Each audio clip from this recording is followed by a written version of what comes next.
Halo, saya Handoko Wijnyowargo dari Maestro Consulting, Coaching, dan Communicating untuk Anda semua di dalam Serajum Live. Malam hari ini adalah episode 138 yang akan membawakan materi yang berjudul 10 perilaku. Oke, izinkan saya untuk melakukan share screen. Ya, kita akan share screen dulu. Sudahkah? Oke. Jadi sekali lagi Serajum 138, 10 perilaku. Ya, teman-teman semua. Oke. Kita akan mulai. Sekali lagi, halo, saya Handoko Wijnyowargo dari Maestro Consulting, Coaching, dan Communicating untuk Anda semua dalam Serajum Live. Kita akan lihat, saya mau berkisah tentang pengalaman pribadi. Ya, nah karena pengalaman pribadi mendingan kata dimunculkan saja. Yes, halo. Ya, pengalaman pribadi. Jadi gini, saya akan coba cerita ya, kilas balik. Nah, ini kaitannya dengan belanja soalnya. Zaman dulu itu hobi saya adalah pergi ke mall. Betul? Di mall itu tempat hiburan benar-benar, bisa belanja, bisa ini, bisa itu gitu kan. Ya, ya ada sebelah mall favorit saya di Jakarta. Kalau mall yang paling favorit tentu aja yang paling dekat dengan rumah saya, jaraknya nggak lewat dari 300 meter, yaitu Mall Kelapa Gading ya. Kelapa Gading itu mallnya ada 4, Kelapa Gading 1, 2, 3, dan 5 ya. Jadi kenapa ya nggak ada yang keempatnya. Dan saya paling suka ke Mall Kelapa Gading. Zaman pertama itu namanya Kelapa Gading Plaza, belum Mall Kelapa Gading. Nah, di Kelapa Gading Plaza itu zaman dulu karena rumah kami dekat dengan sana gitu ya. Kalau saya jalan-jalan pakai sendal jepit, pakai kaos biasa kadang-kadang gitu ya. Karena dulu menjadi mall komunitas. Lama-kelamaan dengan berjalannya waktu, akhirnya bukan komunitas, semua orang datang ke mall situ. Jadi kadang-kadang suka ketemu orang-orang yang bukan tetangga gitu kan. Akhirnya jadi saya kalau datang ke mall pun sudah rapi. Yaitu dengan berjalannya waktu dulu mas santai, cuek banget gitu ya. Dan hobi ke mall itu menjadi sangat-sangat gitu loh. Ya, ke mall itu sudah kayak seminggu kalau nggak ke mall 2 kali, 3 kali rasanya nggak oke. Ya nggak cuma di mall Kelapa Gading, di mana aja gitu kan. Kadang-kadang pulang kantor nunggu macet ke mall gitu kan, belanja ini itu, cari sale. Nah, kalau cari sale ini normal ya, semua orang cari sale gitu kan. Dan itu yang terjadi ya, ke mall, ke mall gitu kan. Apa yang dilakukannya beli ya. Kalau begitu ada sale kita beli gitu kan. Uh, Kalau misalnya katakanlah nih ada Metro, ada Sogo, dua-duanya lagi big sale, maka kita suka banding-bandingin harga ya, ke sana kemari gitu kan, atau nyari barang yang sana ada, di sini ada, sana nggak ada, di sini nggak ada, dan sebagainya. Jadi ke mall ini merupakan sebuah tradisi, sebuah kebiasaan. Ya, gitu ya. Nah, itu zaman dulu banget dan benar-benar aduh ya ampun gitu ya, bahwa mall itu benar-benar sesuatu yang menjadi bagian daripada gaya hidup. Ya, berjalan waktu, saya ingat, terus kemudian kan terjadi kehidupan ini menjadi berubah, betul ya? Menjadi berubah. Jadi ada banyak marketplace mulai bermunculan ya, dengan segala, dengan namanya juga barang baru, dengan segala kelebihan dan juga dengan segala kekurangannya, ya. Eh, Sebetulnya sih marketplace itu berubah dengan cepat ya. Misalnya kalau kita lihat yang di Indonesia ya, mulai saya nggak ingat persis urutannya mulai dari apa itu, ada Lazada, ada Tokopedia, ada Shopee, ada banyak ya, ada banyak itu yang menawarkan demikian banyak alternatif ya. Nah, yang menarik adalah apa? Awal-awalnya itu masih belum terbiasa. Misalnya katakanlah saya mau beli hmm, apa ya? Katakanlah baju gitu kan. Buat saya tuh beli baju yang nggak nyaman kalau nggak megang kainnya gitu loh. Atau nggak nyoba dulu gitu kan. Kenapa? Ya karena kebiasaan mau gitu kan. Nah, terus kemudian udah jalan dengan waktu, terus itu terjadi ya. Tapi kan eh, marketplace ini kan lama-kelamaan makin berkembang ya. Toko online ini makin lama makin berkembang, baik yang marketplace maupun yang individual ya. Akhirnya jadi kadang-kadang akhirnya saya suka beli di produk tertentu tentu aja ya, tapi masih belum terbiasa ya, jadi belum terbiasa. Nah terus sampai suatu hari, eee, ya kalaupun membeli karena mencoba ya, masa sih nggak pernah nyoba gitu kan. Ya biarpun di dalam ketidakmantapan nyoba yang barang kecil-kecil yang murah-murah dulu gitu ya. Terus kemudian apa yang terjadi? Suatu hari itu saya pergi jalan-jalan ke mall, saya melihat sign ada diskon terhadap satu barang elektronik. Saya masih ingat barangnya adalah sound system atau speaker ya. Di mana bentuknya bagus banget, saya suka, harganya lagi diskon 25% gitu kan. 20% waktu itu. Terus udah mau beli nih, waktu sudah mau beli, terus kemudian kepikiran waktu sudah mau beli ini. Berapa ya kalau ada di harga online. Ini yang menarik adalah apa? Akhirnya kita tek-tekin gitu kan di harga online-nya kan. Udah mulai pintar nih pakainya gitu kan. Dan kemudian saya menemukan, katakanlah barang itu 100.000 lah katakanlah. Terus kemudian diskon 20% jadi tinggal 80.000 gitu kan katakanlah. Ternyata di online itu berkisar nilainya antara 70 sampai 75.000. Ya ada tentu aja yang 80.000 dan berapa ribu, tapi maksudnya 70.000 pun sudah ada. Barangnya sama, serinya sama, warnanya sama, ya. Terus kemudian kalau kita hitung-hitung, kalau free ongkir berarti lebih murah. Kalau yang nggak free ongkir kita hitung bisa jadi lebih murah juga. Terus jadi akhirnya apa terjadi? Ya ini mulainya dengan barang elektronik ya. Itu adalah, oh ya barangnya sama, kita udah tahu. Ya, kenapa nggak beli online aja? Lebih murah gitu kan. Jadi nontonnya di offline, tapi belinya di online. Dan ini akhirnya menjadi rada-rada menjadi pola. Kalau mau beli barang elektronik ya datang ke toko elektronik yang terkenal. Jadi kebetulan mereka itu hampir jadi klien saya, tapi nggak tahu kenapa ownersnya ini agak pelit kalau menurut saya gitu ya.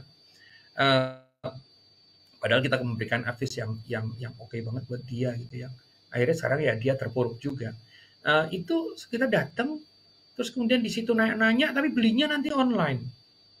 Nah dulu ya ada perasaan nggak enak juga, tetapi akhirnya yang nggak bisa enggak, situasinya tuh seperti itu gitu kan. Jadi akhirnya yang terjadi untuk elektronik atau untuk barang-barang yang standarnya jelas, ya itu online. Belinya, nontonnya offline. Jadi untuk barang-barang tertentu itu ya misalnya katakanlah baju branded dan sebagainya, kita udah lihat terus kita dapetin dari online-nya lebih murah, akhirnya lihat jadi dua tuh hybrid namanya, pergi ke mall-nya juga terus kemudian ke ininya juga. Itu yang terjadi ya. Coba sambil Anda bayangkan, benarkah Anda juga mengalami situasi yang serupa ya? Nah, sampai akhirnya terjadi gitu ya. Nah, untuk barang-barang tertentu udah langsung nggak pernah lihat barangnya. Kalau misalnya kita sudah percaya sama mereknya, kita tahu harganya, kita banding-bandingkan harganya bagus, kita beli online aja, udah nggak pernah lihat barangnya. Jadi bergeser. Dari tadinya murni harus lihat, terus kemudian lihat tapi terus kemudian membandingkan dan belinya di online, terus kemudian akhirnya benar-benar beli. Nah, apa yang terjadi kemudian adalah dalam setahun terakhir atau dalam boleh dibilang dalam 11 bulan terakhir, ini kan COVID. Ya, ada masa di mana dan menjauhi kerumunan. Salah satunya adalah pergi ke mall. Sehingga dengan demikian akhirnya kebutuhan barang itu praktis jadi relatively online semua. Ya kalau beli baju memang kadang-kadang merasa kayaknya kayak apa ya, ukurannya kayak apa ya gitu kan. Saya aja sekarang hafal ukuran saya sendiri karena nggak perlu nyoba kan, tapi tinggal pesan gitu kan. Nah, itu yang saya lakukan sekarang. Baliklah teman-teman semua, ini kan cerita pengalaman pribadi. Sekarang saya membawakan yang berdasarkan artikel. Jadi saya menemukan sebuah artikel yang menarik ya tentang 10 perilaku ya. 10 perilaku di mana perubahan. Nah, coba perhatikan adalah untuk diri Anda sendiri apakah benar seperti ini ya. Yang pertama, yang kedua adalah kalau Anda sebagai produser bagaimana ini itu terus kemudian diantisipasi atau dihadapin, bukan terus kemudian dengan gaya yang sebelumnya. Siap ya? Kita akan bawakan PowerPoint-nya lagi yang namanya adalah tadi 10 perilaku.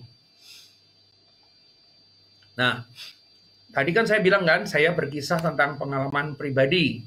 Tadi sudah cerita tuh. Saya kan sekarang berkisah yang tidak. Mari kita masuk materi. Ya, materi kita adalah 10 consumer behavior shaping the new normals.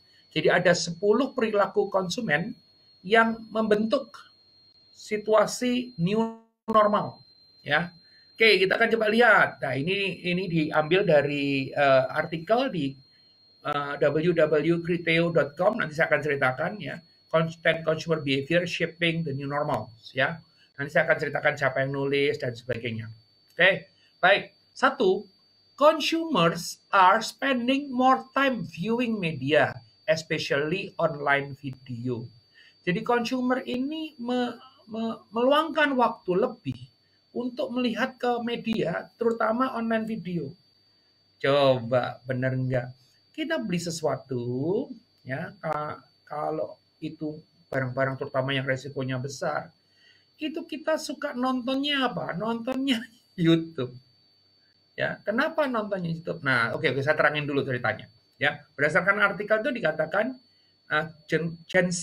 Oh, Gen Z itu bukan kita loh. Gen Z itu biasanya anak-anak yang masih muda-muda sekali nih, menunjukkan peningkatan terbesar dalam konsumsi media menggunakan media sosial lebih besar selama pandemi virus corona. Ya, udah pasti kita pun sebetulnya juga begitu, yang nggak Gen Z ya, karena dari lihat yang daftar hadirnya nih nggak ada yang Gen Z mestinya. Nah, apa yang saya lakukan? Kalau misalnya ambil contoh, saya itu membeli webcam misalnya, ya. Saya tidak membeli webcam begitu saja, ya meskipun di marketplace ada. Yang saya cari adalah apa? Saya cari reviewnya. Review ada di mana? Ada di YouTube. Jadi misalnya katakanlah saya mau beli webcam Logitech Brio misalnya. Saya tinggal ngetik webcam Logitech Brio, terus kemudian keluar reviewernya, ya.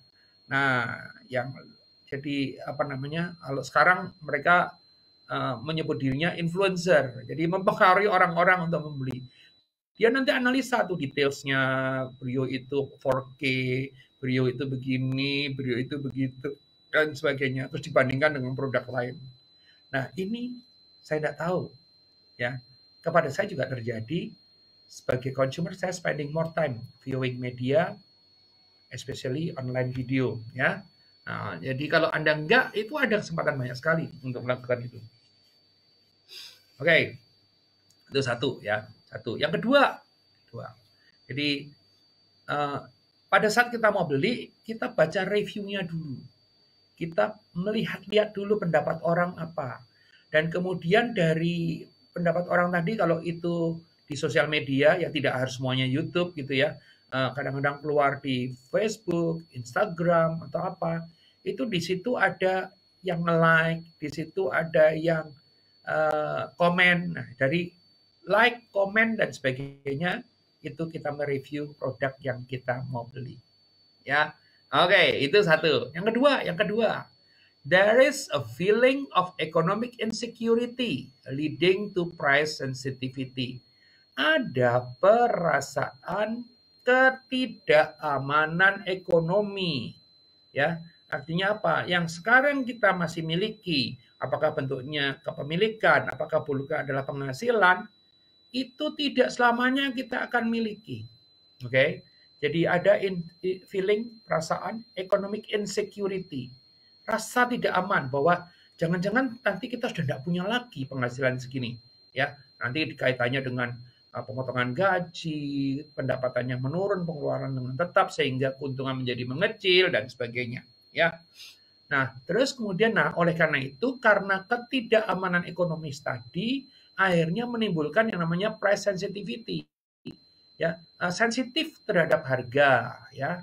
Nah, pencarian kesepakatan, mencari promosi atau penawaran. Jadi kalau kita mau beli barang tuh kita coba lihat gitu. Kalau dulu itu kalau membanding-bandingin harga, kita mesti pergi jauh atau pergi ke banyak tempat. Sekarang semuanya cuma di jempol, ya. Sehingga orang-orang yang ini dia mau spend more time untuk membanding-bandingkan harga, ya. Dan kemudian tentu saja mengurangi hal-hal yang tidak penting, misalnya barang mewah atau barang mahal. Jadi ya misalnya katakanlah orang suka bilang bahwa dulu tuh orang berebut atau bercita-cita beli tas yang depannya H gitu, bukan Handoko ya, tapi H yang lain gitu ya. Itu maka sekarang orang mungkin berpikir rasionalnya mengatakan gini, ngapain gua ngotot beli gitu kan?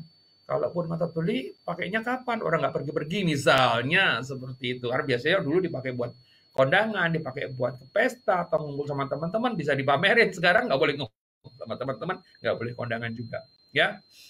Oke, jadi dan mereknya lebih murah, merek lokal atau private label, ya. Merek lebih murah, merek lokal atau private label. Jadi price sensitivity, dia cari harga, ya. Tentu saja kalau kita bicara itu, kalau zaman dulu orang lebih menekan pada value for money, sekarang karena price sensitivity orang melihat bahwa oke, dengan segitu aja saya sudah memenuhi kebutuhan yang saya butuhkan.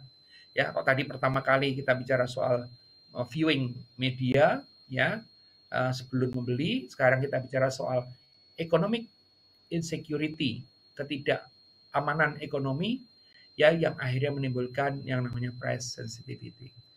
Terus kemudian nomor 3, wah ini masih 10 loh ini, nomor 3. Maintain mentality is more prevalent than a gain and grow mentality right now. Jadi maintain mentality itu kurang lebih mengatakan bahwa sudahlah yang kayak sekarang aja dulu, ya.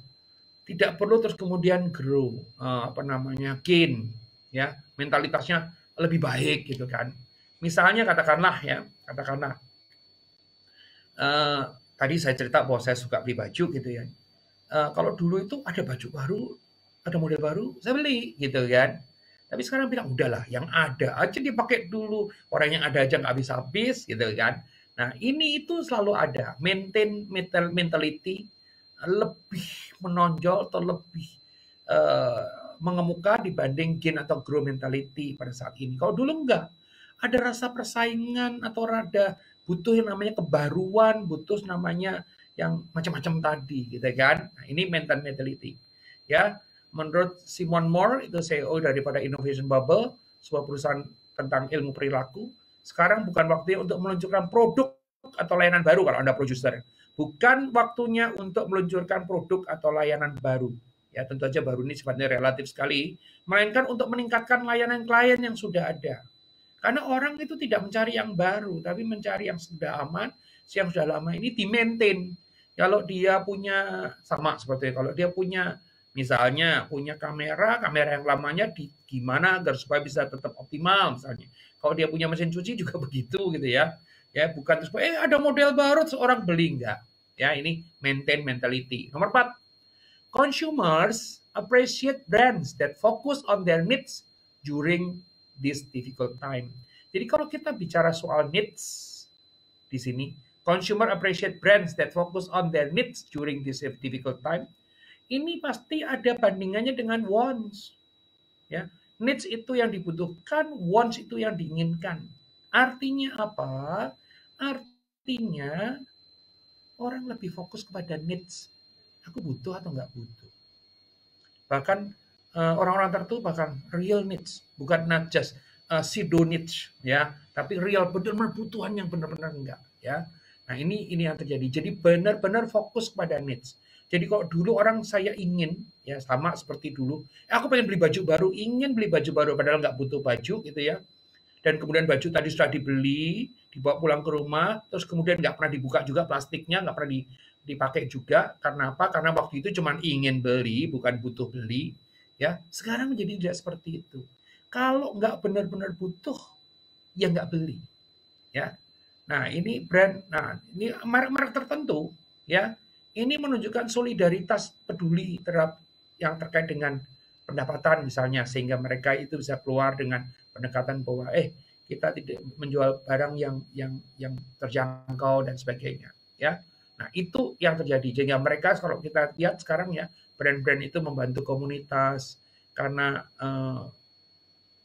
consumer akan melihat bukan iklan, wah kami produk yang paling gaya, tapi kami produk yang peduli, ya. Kami melakukan kerja bakti, atau kami melakukan menyumbang ini buat mereka yang tidak mampu, atau membuat masker atau apapun juga gitu kan, untuk penyelesaian masalah COVID, itu akan memberikan nilai promosi yang jauh lebih tinggi dibanding mereka cuma menyombongkan diri daripada produknya, ya. Karena sebetulnya dibutuhkan saat ini oleh para consumer tadi adalah empati. Okay? Nomor 4, consumer appreciate brands that focus on their needs during the difficult time. Ya, bagaimana brand Anda dapat bermanfaat bagi konsumen dengan cara yang tidak terduga, kalau bisa menjadi surprise, gitu ya. Oke, terus while consumers see Ride sharing is a risky, there are big opportunity for automotive. Ya, ini yang menarik, nanti kita akan bahas.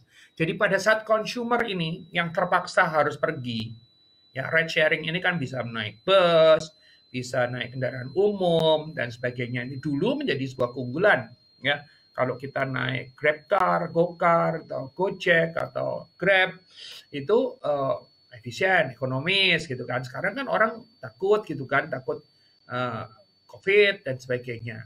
Ternyata di dalam seperti itu ya, ride sharing itu sebagai risky, ada opportunity untuk otomotif ya.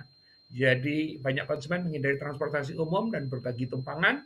Konsumen menggunakan kendaraan pribadi lebih atau membeli moda transportasi, mobil, motor dan sebagainya ya. Nah, itu terjadi juga di rumah kami dulu ya.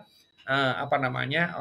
Ada karyawan di Maestro di rumah ini yang akhirnya justru pada saat mulai pandemi dibelikan motor agar supaya mengurangi resiko. Kalau dulu jadi tidak efisien kan, wah ngapain beli motor? Berarti kebutuhan alat moda transportasi tertentu menjadi muncul. Nah, kalau kita melihat bahwa misalnya kita melihat bahwa berseliweran di sosial media juga akan muncul mobil listrik Cina yang harganya sangat terjangkau gitu kan. Kecil banget mobilnya. Mungkin hanya kapasitas yang sangat terbatas. Tapi barangkali ini adalah antisipasi daripada mereka untuk nggak usah ride share. Ya, pakai aja itu. Ya, kalau dulu wah naik kendaraan umum. Karena sekarang kendaraan umum kan menjauhi kerumunan jadinya gitu kan. Nah, ini yang terjadi. 5, 6. Many consumers are likely to avoid large crowd in the month ahead. Jadi banyak customers sepertinya menghindari kerumunan-kerumunan besar di dalam waktu-waktu yang akan datang. Kalau ini udah jelas lah ya. Dan jelas-jelas oleh pemerintah Indonesia dikatakan jauhi kerumunan. Ya, jauhi kerumunan. Kalau dulu pada masanya itu justru kita tuh mendekati kerumunan. Kenapa? Kalau ada great sale rame malah datang. Kalau ada great sale tapi nggak ada yang datang, kita mulai pikir, pasti nggak bagus deh gitu ya. Jadi keramaian tadi bisa merupakan indikator untuk mengatakan bahwa asik ini ya. Jadi lebih banyak consumers yang sepertinya menghindari kerumunan di bulan-bulan yang akan datang. Dan apakah ini akan menjadi kebiasaan? Well, kalau melihat situasi COVID-nya masih seperti sekarang, ya rasanya akan begitu, ya. Oke, ya. Terus apalagi nomor 7, consumers are seeking contactless retail, ya. Consumer ini mencari yang pengeceran yang tidak tanpa kontak atau ya kalau tanpa kontak sama sekali agak sedikit sulit ya. Yang minimum sekali kontaknya, ya. Minimum sekali kontaknya. Contohnya apa? Nah, itu pembayaran secara instan mulai ponsel Anda atau perangkat seluler itu udah terjadi lah ya. Kita jadi cashless, kita menggunakan e-money, kita menggunakan apa dan sebagainya. Hari-hari gini ya, mungkin selama for the last few months, mungkin katakanlah hampir 11 bulan, itu bisa dihitung dengan jari berapa kali saya megang uang tunai. Ya, saya rasa Anda juga menuju sana. Bahkan kita kadang-kadang megang uang tunai itu ada perasaan jangan-jangan ada COVID-nya, gitu ya. Jangan-jangan ada COVID-nya. Jadi kita banyak menggunakan uang yang tidak tunai ya. Mungkin kalau uang yang saya pegang-pegang, benar-benar saya pegang-pegang, saya lihat-lihat, ini adalah uang 75.000 dalam rangka ulang tahun 75 tahun Indonesia ya. Itu uang yang spesial dan saya punya jumlah yang tidak sedikit, yang 75.000 itu ya, dan akan dijadikan koleksi tentu saja ya, yang suatu hari saya nggak tahu suatu hari akan jadi demikian berharga. Jangan-jangan itu uang baru terakhir yang akan lahir, di mana setelah itu mungkin sudah tidak ada uang kertas lagi ya. Sama seperti mungkin Anda juga melihat bahwa lebih sekarang ini nyari perangko itu juga banyak anak-anak muda yang generasi Z malah nggak bisa ngerti kenapa mesti dikasih perangko ya. Konsumen cenderung menggunakan pembayaran tanpa kontak di masa yang akan datang. Ini 7, consumer are seeking contactless retails. Nah, Saya bayangkan sekarang ini kan tukang sayur, tukang makanan segala macam masih minim ya. Tapi nanti kalau suatu hari bisa kembali pun bisa jadi tukang makanan itu nanti pakai QR, pakai apa segala macam yang nggak pakai konteks sudah ya. Jadi sekarang di tempat kami semua juga sudah pakai QR dan itu yang terjadi ya. Terus the pandemic has created a priority on shopping local. Jadi pandemi ini menciptakan prioritas untuk berbelanja lokal ya, buy local, buy your neighbor gitu ya, belilah dari tetangga kamu ya. Bahkan kalau di rumah saya sudah bergeser tuh, kalau bisa nggak buy misalnya kata-kata kayak dengan sayur karena kebutuhannya pokok sekali, maka tanam sayur sendiri. Nah itu nanti hari Jumat saya akan bahas dengan bintang tamu yang dengan membahas film The Biggest Little Farm ya. Kedekatan asal produk dan kerjaan staf menjadi kunci bagi pembeli yang tidak mau lagi pergi jauh untuk mendapatkan barang favorit mereka. Konsumen berbelanja lebih sering di toko lokal, membeli lebih banyak produk yang dibuat, ditanam, dan bersumber secara lokal. Ya, membeli lewat tetangga sendiri dan sebagainya. Ada pertimbangan praktis, ada pertimbangan finansial karena ongkos kirimnya menjadi lebih ringan, dan tentu saja ada pertimbangan yang sifatnya emosional. Lebih baik beli dari tetangga sendiri, saling tolong, dibanding beli dari tempat lain yang mungkin kita juga tidak akan ditolong oleh dia. Ya, ini cerita tentang the pandemic has created a priority on shopping local. Nomor 9, consumer attitude toward healthy lifestyles have evolved. Ya, jadi perilaku-perilaku konsumen terkait dengan gaya hidup sehat sudah meningkat. Ya, nah apakah begitu? Iya, ya. Jadi selama pandemi, kalau dulu itu saya makan apa saja, ya, yang saya suka semua saya makan, gitu kan. Jumlahnya juga kalau bisa banyak-banyak, gitu kan. Justru yang menarik adalah apa? Selama pandemi ini saya turun 15,6 kilo, bahkan sempat 16 kilo lebih turun dari puncaknya, gitu kan. Kenapa begitu? Karena mulai ya hidup sehat. Ya, makan sayur lebih banyak, makan nasi dikurangin, minum sekali nasinya. Ya, bahkan kalaupun harus makan nasi, nasinya nasi coklat gitu kan, brown rice gitu ya. Terus kemudian olahraga, biarpun saya nggak terlalu belum terlalu ini, tapi itu adalah sebagai salah itu. Berjemur, ya berjemur, olahraga, ya tapi saya tidak ekstrim ya untuk terkait olahraga, jaga makanan, ya. Ini adalah healthy lifestyles, ya. Dan ini gaya hidup new normal. Di mana kalau Anda itu menawarkan produk yang tidak healthy, orang-orang yang mungkin mau beli, tapi pasarnya nanti makin lama diperkirakan akan makin menjiut. Ya, oleh karena itu yang healthy akan lebih berkembang. Ya. Dan 10 terakhir, new users are one driver of e-commerce growth. Ya, pengguna-pengguna baru adalah menjadi driver untuk pertumbuhan daripada e-commerce. Ya. Era pasca COVID, konsumen dari segala usia akan terus berbelanja online karena lebih aman dibandingkan dengan toko-toko yang ramai. Ya, nah ini yang terjadi pergeseran ini itu terjadi. Bahkan kalau orang bilang dulu orang bilang berevolusi, kalau ini enggak, ini berevolusi, dipicu atau dikatalisasi atau COVID sebagai katalisator mempercepat proses. Sebetulnya sudah ada sejak berapa lama yang lalu atau sebelum COVID, tetapi adanya COVID menjadi menggerakkan menuju ke sana. Nah, seperti saya janjikan tadi, pengarang artikel ini adalah siapa namanya? Adriana Flores, bukan orang Flores nih, ini orang dari Caracas, Venezuela ya. Belum lama saya juga bicara kepada Duta Besar RI di Venezuela, di Caracas, ya, bekerja sebagai konsultan kreatif untuk Criteo. Ya, Criteo adalah platform periklanan untuk open internet, ya. Begitu. Nah, bagi Anda yang merasakan manfaat ini berguna, Anda bisa mengaksesnya di YouTube. Bukan, salah. YouTube yang bawah, Handoko Maestro. Ya.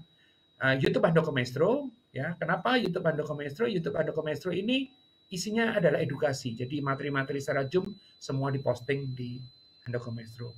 Kalau YouTube yang Maestro Channel isinya adalah inspirasi. Gitu teman-teman semua. Oke, jadi terima kasih ya. Nah, begitu teman-teman semua. Mudah-mudahan memberikan manfaat buat Anda semua. Mudah-mudahan memberikan manfaat buat Anda semua. Ada 10 perilaku. Ya, ada 10 perilaku di mana perilaku-perilaku tadi itu tentu saja dikaitkan dengan tadi pergeseran ya. Jadi kalau ada yang namanya digitalisasi ya, dengan penjualan secara digital, secara virtual itu berjalan, terus kemudian belum mendapatkan momennya, dia dapat momen yang sangat luar biasa di pandemi ini. Dan seperti yang kita tahu, begitu di pandemi ini ada momennya, ya, begitu di pandemi ini ada momennya, orang bergeser ke sana. Nah, bagi Anda yang punya usaha, bagi Anda yang punya bisnis, ya, dan idealnya menurut saya Anda melakukan perubahan yang signifikan, ya, karena digitalisasi is a must, sebuah keharusan. Ya, bagi Anda yang pengen menuju kemana, Anda bisa kontak Mia. Mia itu adalah Maestro Angels ya di tempat kami 0858 satunya 4 kali 2121. Mia 0858 satunya 4 kali 2121 ya, di mana Mia tadi akan berikan bantuan kepada Anda yang Anda butuhkan ya. Teman-teman semua, terima kasih sudah mengikuti acara ini. Saya mohon diri. Sekali lagi, saya Andoko Wignoro dari Maestro Consulting, Coaching, dan Communicating untuk episode 138, 10 perilaku. Salam.